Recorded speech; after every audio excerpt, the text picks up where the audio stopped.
नमस्कार। सोचिए एक ऐसी नदी के बारे में जिसने पूरी की पूरी सभ्यताओं को पाला पोसा, और एक ऐसे महाद्वीप के बारे में जो हम सबका यानी पूरी इंसानियत का घर है। आज हम बात करेंगे नील नदी और अफ्रीका की। चलिए शुरू करते हैं ये दिलचस्प सफर। तो शुरुआत करते हैं एक नंबर से, 6650। ये सिर्फ एक नंबर नहीं है, ये हमारे आज के पहले टॉपिक की विशालता को दिखाता है। इस नंबर को दिमाग में रखिएगा, आगे काम आएगा। तो आज हम क्या क्या जानेंगे? सबसे पहले हम बात करेंगे जिंदगी देने वाली नील नदी की। फिर हम जूम आउट करके विशाल अफ्रीका महाद्वीप को समझेंगे, और आखिर में पता लगाएंगे कि इसे मानव जाति का पालना आखिर कहते क्यों है। तो चलिए सीधे चलते हैं अपने पहले हिस्से पर। बात करते हैं दुनिया की सबसे लंबी नदी की, एक ऐसी नदी जिसके किनारे कई महान सभ्यताओं ने जन्म लिया। जी हाँ, नील नदी। ये आधिकारिक तौर पर दुनिया की सबसे लंबी नदी है और इसकी लंबाई लगभग 6650 किलोमीटर। याद है वो नंबर जिससे हमने शुरू किया था? यही था वो। जरा अंदाजा लगाइए, ये दिल्ली से लंदन की फ्लाइट से भी ज्यादा लंबा सफर है। और इस नदी का सफर तो वाकई कमाल का है। ये शुरू होती है सेंट्रल अफ्रीका की विशाल विक्टोरिया झील से, फिर रेगिस्तानों को चीरते हुए उत्तर की तरफ बहती है और आखिर में भूमध्य सागर में जा मिलती है। क्या जबरदस्त यात्रा है ना? नील को एक बहुत ही खास नाम से जाना जाता है, मिस्र का वरदान। लेकिन ऐसा क्यों?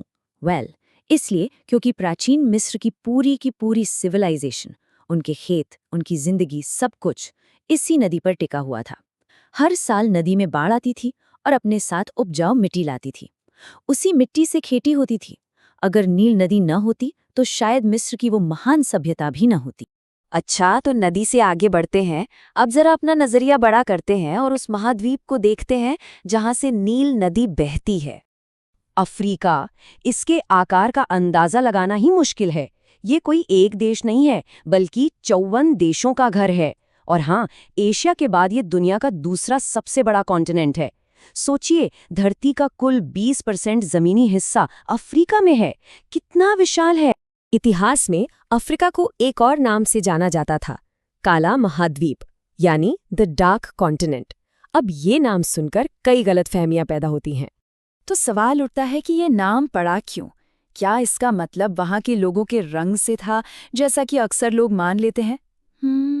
सच्चाई इससे काफी अलग है। तो असली वजह ये है, इसे काला महाद्वीप लोगों के रंग की वजह से नहीं कहा गया। इसे इसलिए कहा गया क्योंकि 19वीं सदी तक बाकी दुनिया के लिए अफ्रीका एक अनजान जगह थी, एक रहस्य था। उसका बहुत बड़ा हिस्सा उनके लिए अंधेरे में था, यानी उनके पास उसकी जानकारी नहीं थी।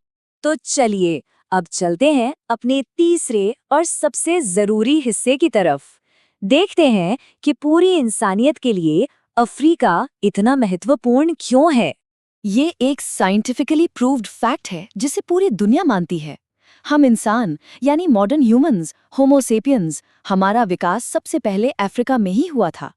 और बिल्कुल इसी वजह से अफ्रीका को बड़े गर्व से मानव जाति का पालना या क्रेडल ऑफ ह्यूमन काइंड कहा जाता है। इसका मतलब क्या है?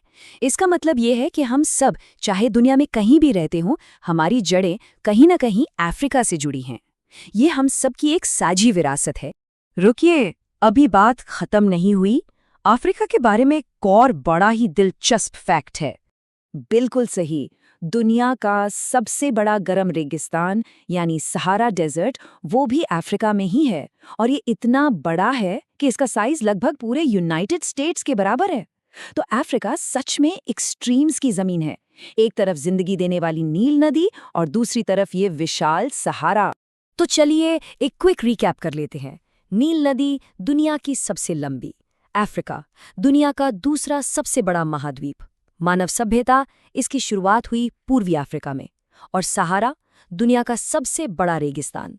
और आखिर में एक सवाल सबके लिए छोड़कर जा रहा हूं कि जानकारी की हम सब की शुरुआत अफ्रीका की नदियों और मैदानों से हुई। ये हमारे अपने इतिहास को देखने का नजरिया कैसे बदलती है, इस पर सोचना जरूर।